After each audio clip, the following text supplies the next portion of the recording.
ating pananatili ng pagkakatayo. Ang salita ng Diyos, ang pangunahing paraan ng biyaya ng Diyos sa ating mga tao. Ito ang highlight ng ating public worship at sa pamamagitan ng pangangaral ng salita ng Diyos, makapangyarihang ina-apply ng banal na Espiritu ang kasulatan upang iligtas sa mga tao mula sa kanilang mga kasalanan. At ito rin ang kaparaanan upang palakasin ang ating pananampalataya. So please open your Bibles and let us read first from the Old Testament, Genesis 1, 1 to 2, and 26 to 31. So Genesis 1, 1 to 2, and 26 to 31. I will read first Genesis 1, 1 to 2. In the beginning, God created the heavens and the earth. The earth was without form and void, and darkness was over the face of the deep. And the Spirit of God was hovering over the face of the waters. And in Genesis 1, 26 to 31, then God said, let us make man in our image, after our likeness, and let them have dominion over the fish of the sea, and over the birds of the heavens, and over the livestock, and over all the earth, and over every creeping thing that creeps on the earth. So God created man in his own image. In the image of God, he created him. Male and female, he created them.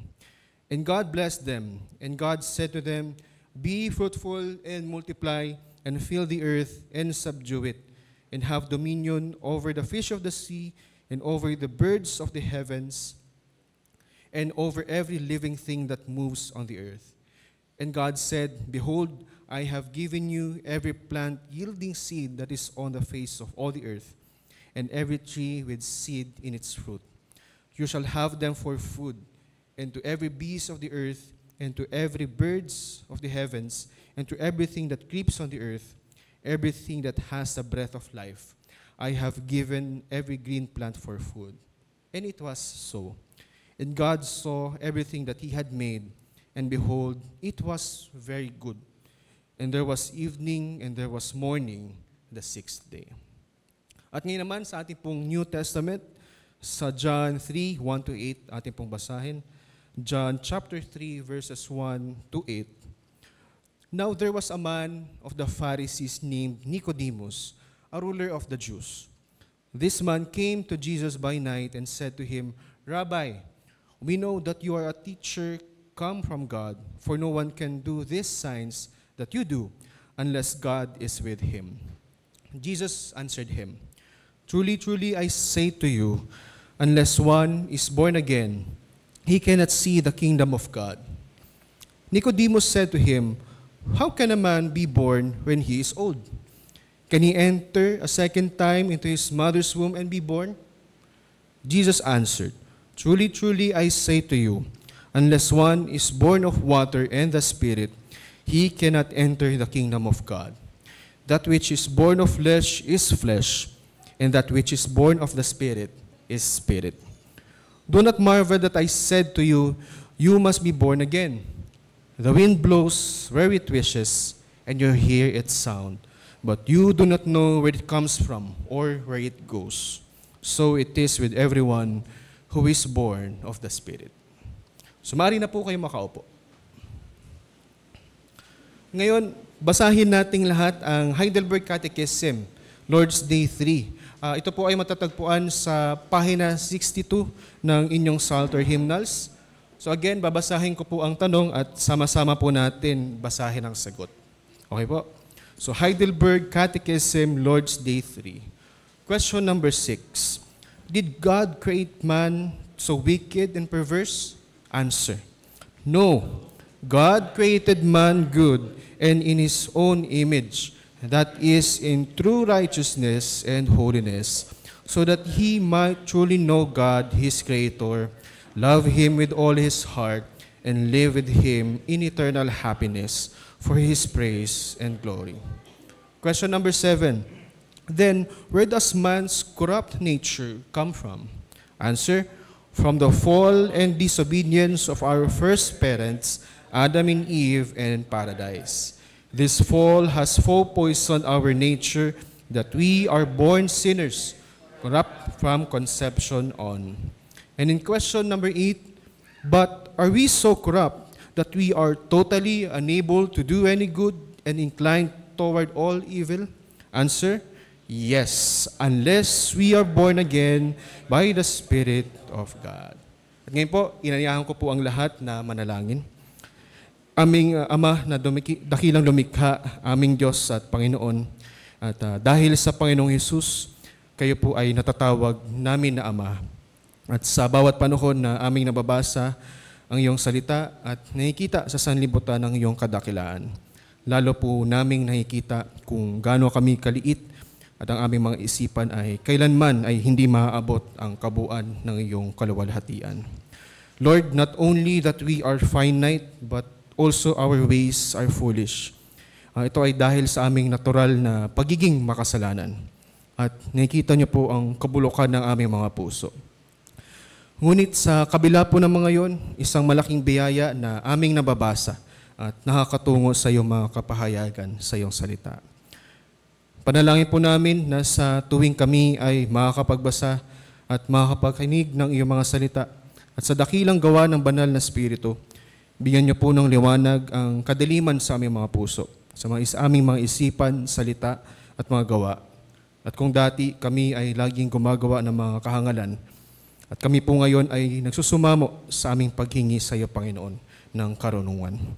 Salamat, Panginoon, at ito ay matatagpuan lamang sa Panginoong Hesus at sa kaparaanan ng tunay at nakakapagligtas na pananampalataya, makakapamuhay kami ng may karunungan.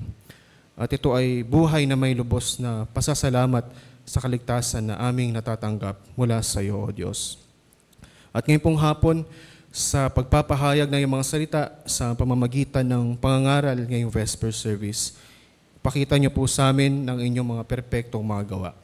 At aming kayong pupurihin at pasasalamatan magpakailanman dahil kami po ay iyong iniligtas. Ito po ang aming panalangin sa pamamagitan ng Panginoong Hesukristo at sa kapangyarihan ng banal na Espiritu. Amen. Okay po. Good afternoon po sa lahat. Magandang tanghali po. So ito pong sermon na inyo pong maririnig ngayong hapon and aking pong babasahin through a sermon delivery is isinulat po siya ni Reverend Eric Campen. So siya po yung nag-compose po nitong sermon po nito and siya po ay pastor ng Canadian Reformed Church. So napakalaking blessing din po to sa atin to have this kind of compositions na ating pong napapakinabangan bilang isang iglesia. Di ba po, sa lahat po ng ating po natatanggap po ng mga resources and we thank the Lord for that. At tayo po ngayon ay nasa Lord's Day 3. So, at para sa ating Vesper service, kukunin po natin yung mensahe po ngayong Vesper sa Lord's Day 3 ng Heidelberg Catechism. So, kung titignan rin po, kung ating oobserbahan ang Heidelberg Catechism, so bawat section, if you're going to read every Lord's Day, every question, bawat section is nagpo-flow naturally papunta sa mga kasunod na Lord's Day. It is like a conversational to us and then merong personal application. And patuloy natin na-appreciate yung wisdom na binibigay ng Diyos kay Zacarias Ursinus and sa atin naman po patuloy na natin na nagagamit itong catechism na lagi nating naaral bilang isang Reformed Church. So it is indeed a blessing. So, ito rin yung ating makikita as sa ating pong Heidelberg Catechism as we turn our attentions sa Lord's Day 3. Anong nakaraang Lord's Day, which is Lord's Day 2, pinakita sa atin yung magnitude of our misery, yung pag-highlight sa demand ng kautusan, and ano-ano po yun, kung inyo pong natatandaan, na mahalin ng Diyos at ang ating kapwa. Yun po ang nilalaman and summary of the law which was expounded to us. Then, na-emphasize din na tayo mga tao, para sa atin, tayo ay inclined na magkaroon ng hate o magkaroon ng pagkamuhi sa ating mga kapwa at sa Diyos. At yun naman po ay nakasulat sa question 3 sa past Lord's Day. Tama po? Kaya naman, ito po ang tanong sa atin. Paano ba nangyari yung ganitong sitwasyon? So yun po yung tanong sa atin. At ngayon pong hapon, dahil ngayon na tayo ay nasa ikatlong Lord's Day, sasagutin natin yung tanong na yon as we show kung gaano nga ba kabuti ang mga bagay sa simula at kung paano nga ba napunta sa pagiging masama ang lahat. So yun po yung main thesis. So baka kalain nyo rin po, no, dahil sa narinig yung overview mula sa akin, it may seem na para ba yung magiging sermon natin ngayong hapon, napaka-negative naman and kakunti lamang ang positive. But hindi po ito yung case. Let us keep in mind na tayo po ay reflecting lamang sa mga matters na ito bilang mga anak ng Diyos. Ibig sabihin, kung paano natin makita ang past o ang nakaraan at makita natin how things have become as they are at kung gaano nga ba naging masama ang mga bagay-bagay. And all around us, dahil sa sin, it is because of sin, tayo po ngayon ay ma-overwhelmed dahil sa amazing grace ng Diyos sa pagliligtas sa ating mga kasalanan na katulad ninyo at katulad ko. So kaya po, ito po yung aking ipoproclaim ngayong hapon at ating pong i-reflect on how we have become as bad as we are, we stand amazed at God's grace. At ito po yung ating title sa ating sermon this Vesper service na makikita niyo rin po sa inyong mga bulletin.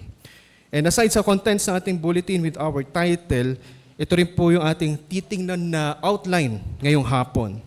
Number 1, how it was in the past. Ano po ba ang sitwasyon dati? So yun lang naman, tinagalog lang. So number 2, how we have become what we are. Paano ba tayo napunta sa ganitong kasulukuyang sitwasyon? And number 3, how bad we have become. Gaano nga ba tayo naging masama? So yan po ang ating 3 points ngayong hapon. So una po muna, point number 1. Ating pong i-consider how it was in the past. Para po dito, of course, kailangan po natin tumingin sa usapin beyond our own lives. Sa labas ng mga ating sarili. So after all, we will go beyond sa ating mga kanya-kanyang mga buhay. At tayo po sa ating mga Kristiyano, sa nature ng ating buhay, so we can say pa nga na tayo ay fully living within the communion of the church. Ibig sabihin, hindi lang tayo nabubuhay para sa ganang atin lamang. Tama po ba? So ibig sabihin, we are living in a communal way. So with this, sa pag-alis natin with our own lives, sa sarili nating buhay, naiaalis tayo sa narrow or individualistic approach sa ating mga existence. And as we go beyond sa ating kanya-kanya na mga buhay, nakikita natin ang ating mga sarili as part of the human race. Ibig sabihin, merong overarching story sa lahat. So, once na ang ating mga mindset is turned to that, doon lamang po natin truly na maiko-consider or maiisip yung ating pagtingin na how it was in the past. Pero po mga kapatid, ito pong nakaraan na dapat nating isipin or i-consider, hindi lang po ito about sa time ng ating mga immediate forefathers. Kung sino man po ang past historical figure na inyo po naisip. Hindi po yon. So babalik tayo sa time before things went wrong. Babalik po tayo sa umpisa. So kapag sinabi po natin na tayo ay babalik sa umpisa, ibig sabihin po nun, we have to go back to the book of beginnings. Saan po yun? And that will be the book of Genesis. So we will go back to the very first chapters in that book. So dahil nga pinag-uusapan natin yung pagbabalik tanaw natin, and as far as we can go, iyon po ay klaro sa mga opening words ng Scripture. Binasa po natin kanina, tama po, Genesis 1:1. Ito ang ating binasa natin kanina, and ano po ang sabi? In the beginning. Meaning, ito ang panahon when the eternal God, bilang parte ng kanyang work of creation, He also created time. At kapag ating binabasa ang mga first page ng Scripture, madali po para sa atin na maging intrigue. May intriga po ba? Or even na maging distracted sa mga marvelous details ng creation ng Diyos. And at the same time, hindi natin dapat ma-miss yung main point, which is the creation of man. Yung paglalang sa tao. Dahil ang creation of man ay ang focus and climax ng creation, Dito po ay may kita natin na hindi lamang kung paano ang lahat is nag-lead up to the creation of man, but kung ating i-observe ang text, dito natin may kita yung space na devoted sa narrative ng Genesis 1 and sa mga details about it, about sa Lord's creation. At yung pagiging espesyal ng tao is nagpapakita rin sa atin sa Scripture as we allowed na mabasa how God deliberated before sa bago niya create ang man in His own image and likeness. At higit pa po dito, binigyan ng Diyos ang tao ng task to rule over the earth. And may kita po natin sa narrative po yun. Tama po ba? So itong katotohanan that man is made in the image of God and His likeness, so this requires further attention. Dahil dito ay nagbibigay ng impression sa atin how good it was in the beginning. Gaano nga ba naging kabuti noong pasimula? Kahit na mga mere creatures, pagdating sa tao, ay sabihin you could see something about the Creator. So something had to do with human nature. Sa ating nature na made in God's image and likeness, and everything sa nature ng man, sa kabilang banda naman, this is not something na may kita natin na klaro sa Genesis chapter 1. And yung understanding on the image and the likeness of God in terms of man's nature is may kita natin na manggagaling pa mula sa mga words ni Paul sa book of Ephesians. So ito po ay noong siya ay sumulat about sa effect ng work ng Panginoong Hesukristo. So sa kanya po tagubilin sa mga Ephesians na may kita po natin sa Ephesians 4. Specifically sa Ephesians 4:24. So basahin ko po, Ephesians 4:24. So to put on the new self, created after the likeness of God. So take note of this, in true righteousness and holiness. Need po natin na ma-mention na merong line of thinking po kasi ng ibang tao that when speaking about man being in God's image, base po ito sa part that man is receiving dominion over all the earth. Well, to be fair, ito po ay pinopromote even pa ng mga respected Reformed scholars. But attractive man, kung iisipin itong ganito pong conclusion, it requires some speculation and exegetical jumps, ibig sabihin. At sa wisdom na ini-impart sa atin ng catechism, it plays safe sa kanyang description about the image of God. Ibig sabihin po nun, nagbabase lamang ang explanation patungkol sa meaning about being made in God's image sa only explicit reference na may kita po natin sa Scripture. And ito po ay matatagpuan sa binanggit ko po kanina about Ephesians 4. Dahil hindi naman po explained everywhere else sa kabuuan ng ating catechism, maaari niyo pong i-check after. So sinasuggest dito na, well, self-evident na ang usapin about God's image and likeness, this is about God's image, it is about the nature of man reflecting the nature of God, specifically about man being free from sin, meaning righteousness and holiness. So sa Canons of Dort, bukod po sa ating Belgic Confession and Heidelberg Catechism, in which we are talking about right now, pagdating din sa Canons of Dort, isa po sa mga 3 forms of unity, pumupunta rin po ito in the same direction. So mababasa natin sa 3rd and 4th Heads of Doctrine, Article 1. So may kita po yon sa page 102, sa likod po ng ating Psalter Hymnal. So basahin ko po, no?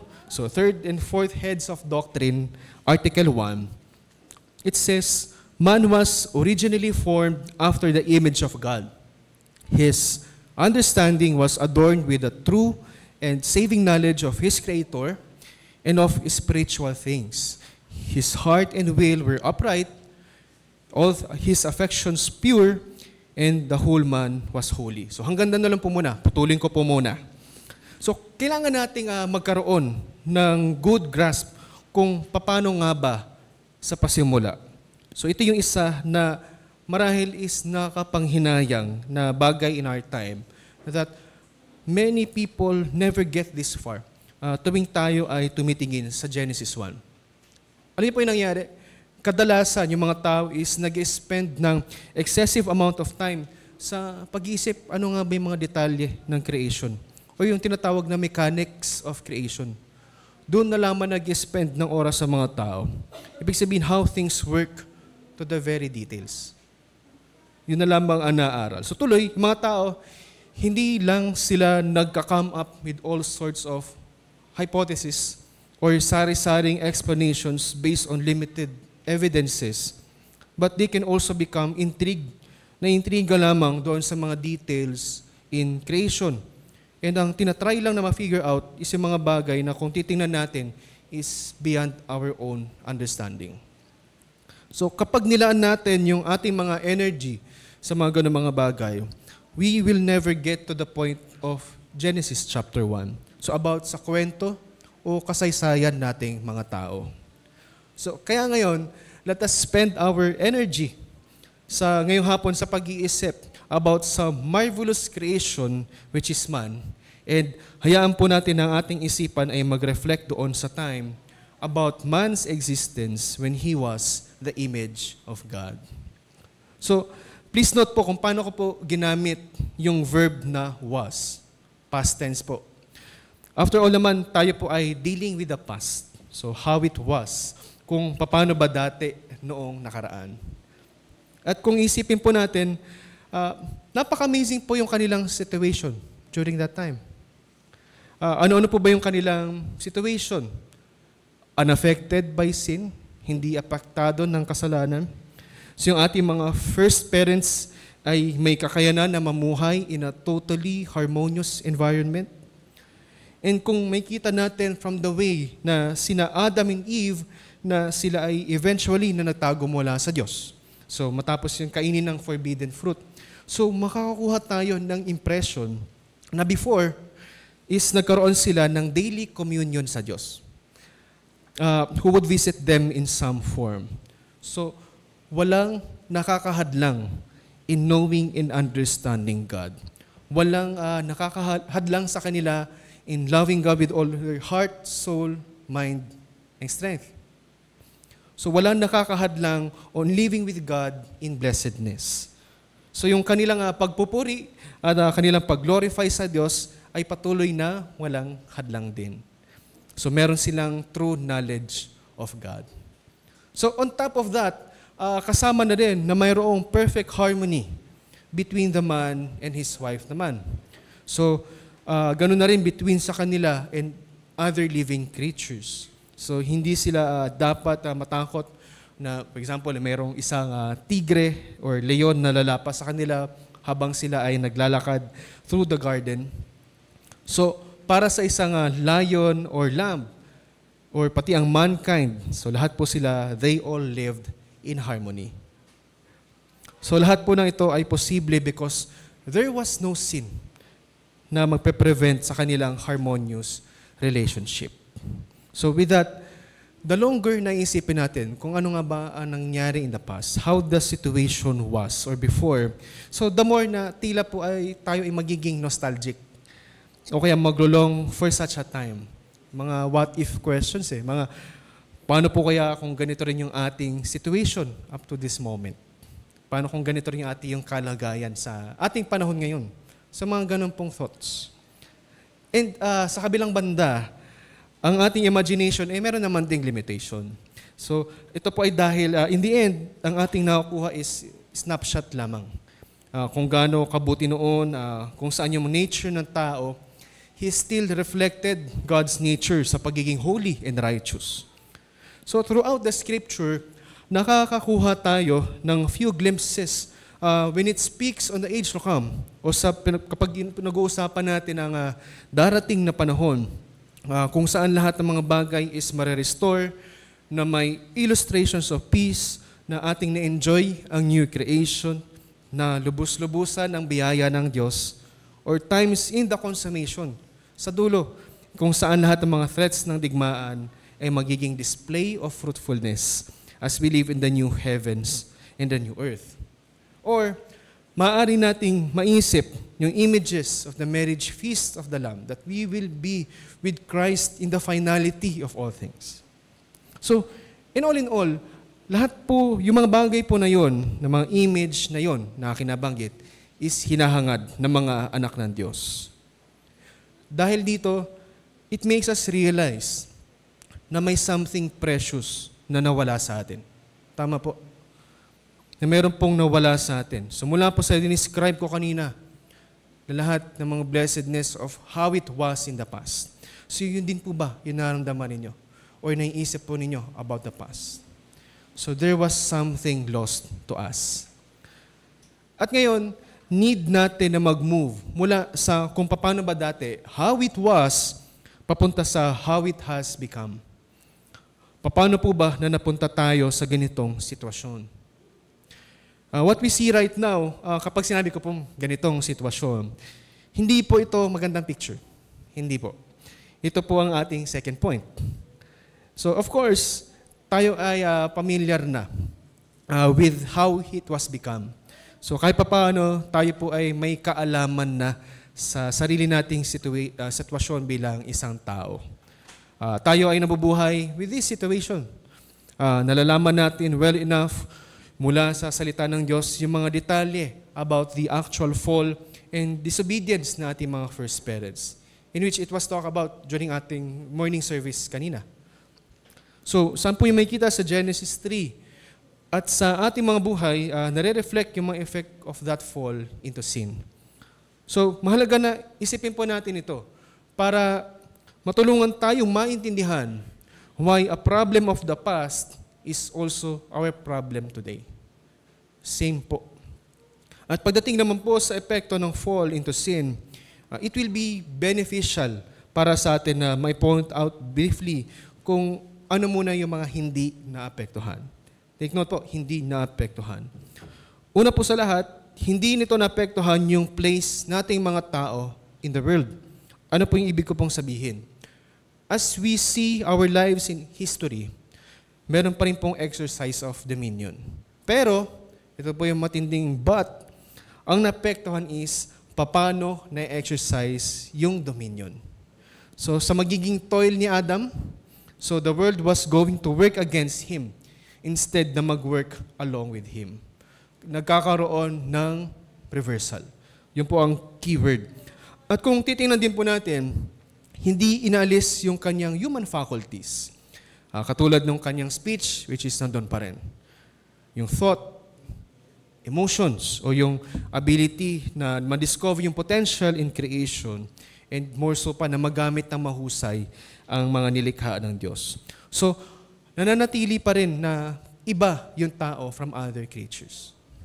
So, ang tanong is, ano po ba yung nagbago? It was man's nature.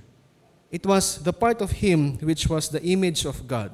So, they fell from their original righteousness and communion with God.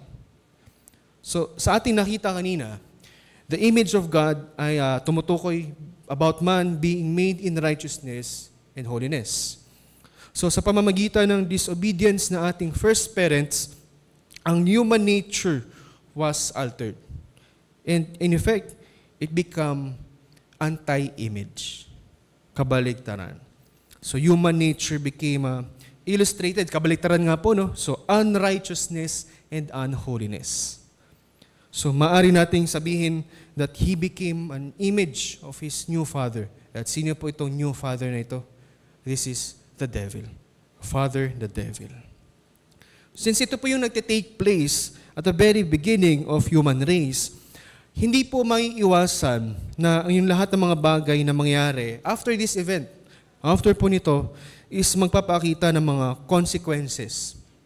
Sa lahat ng mga batang ipinanganak from this first man and woman, they will inherit their sinful nature.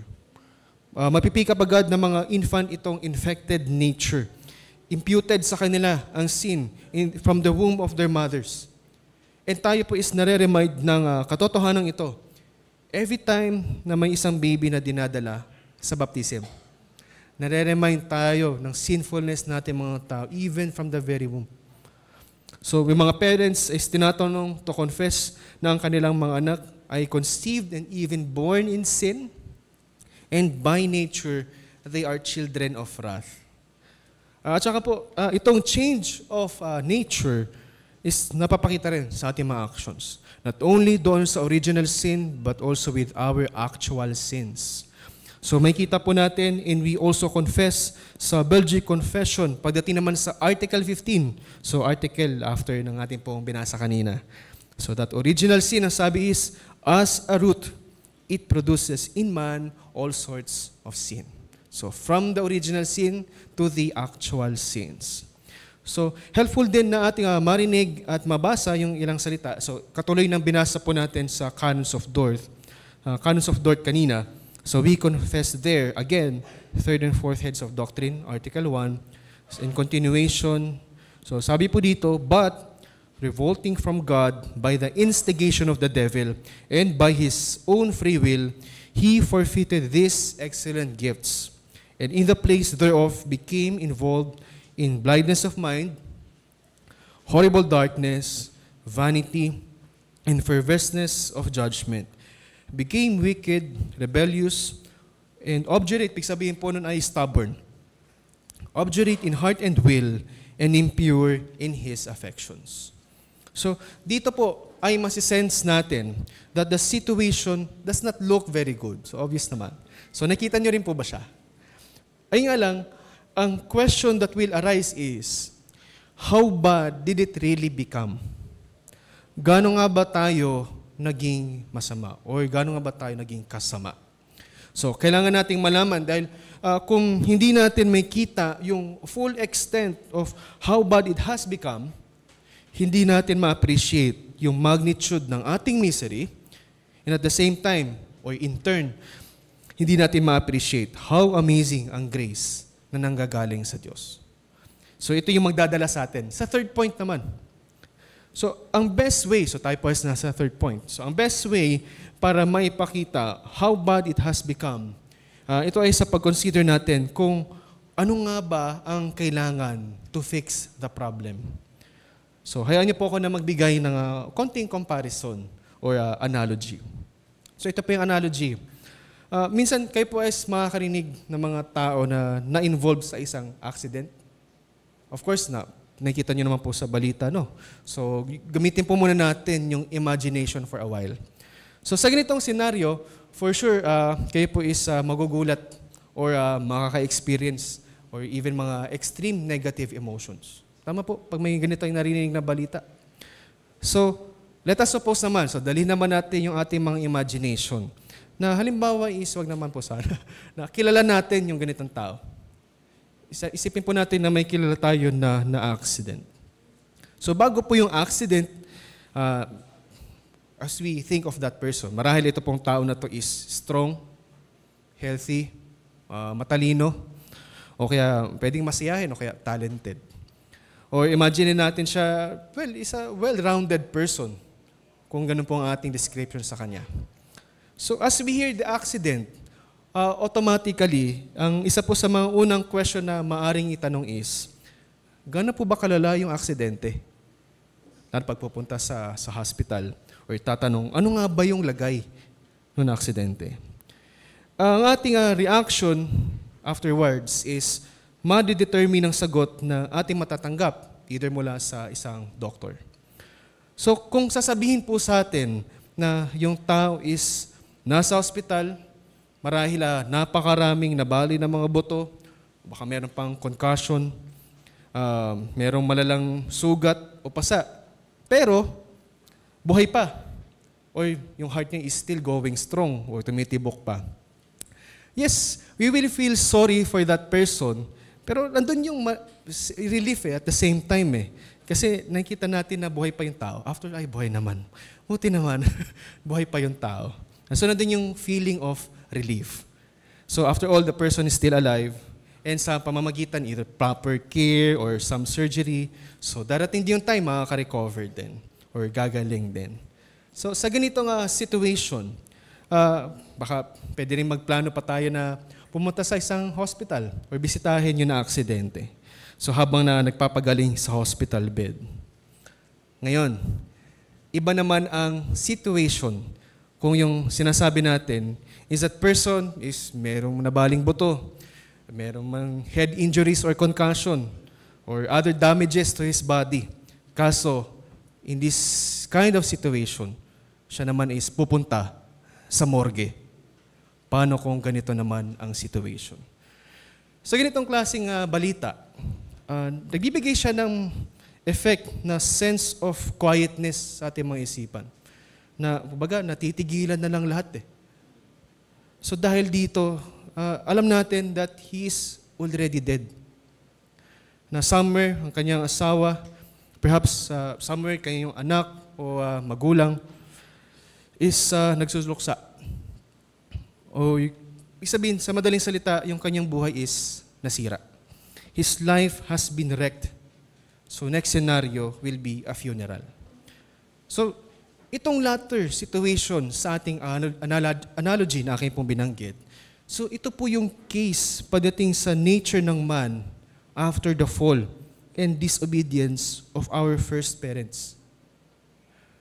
Alam naman natin kung ano yung itsura ng isang tao sa isang kabaong. How morbid it is, pero ito po yung ating illustration. Kahit na gamitan ng makeup, gano'n man siya kagaling or ka-skillful yung nagme-makeup, marahil it may look better kumpara nung siya ay nabubuhay, but still, he is dead.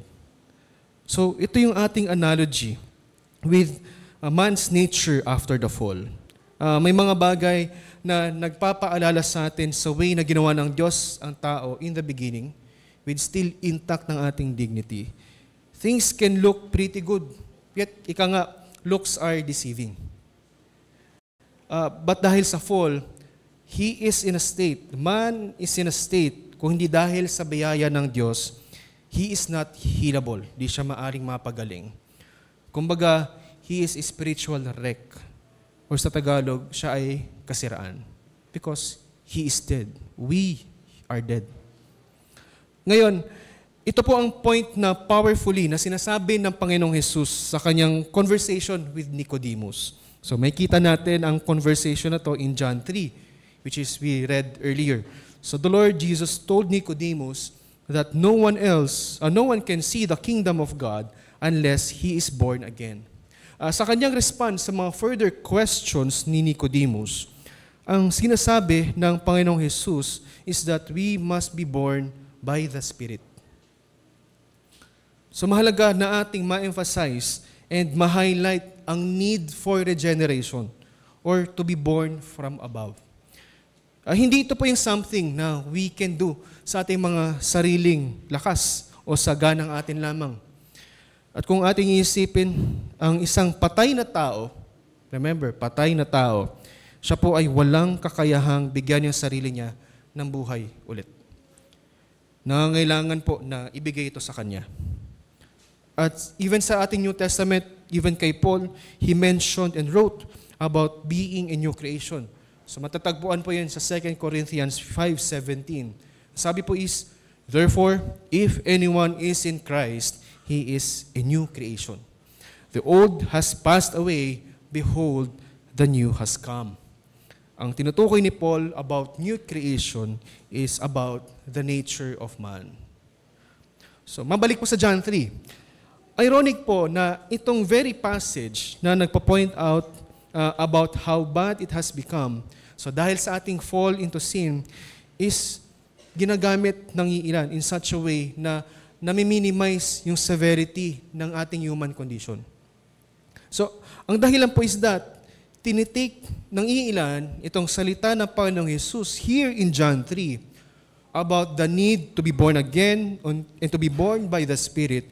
Ang nangyari is that ginagawa itong command to be obeyed by sinners. So balikan ulit natin yung analogy of the man sa kabaong. Kapag ating sinabi na para siya ay mabuhay ulit in the land of the living that he must be born again, so yung salitang must is not a command to him. Rather, itong must, dinidescribe nito yung condition that must be met. And itong condition na ito, he can do nothing to himself.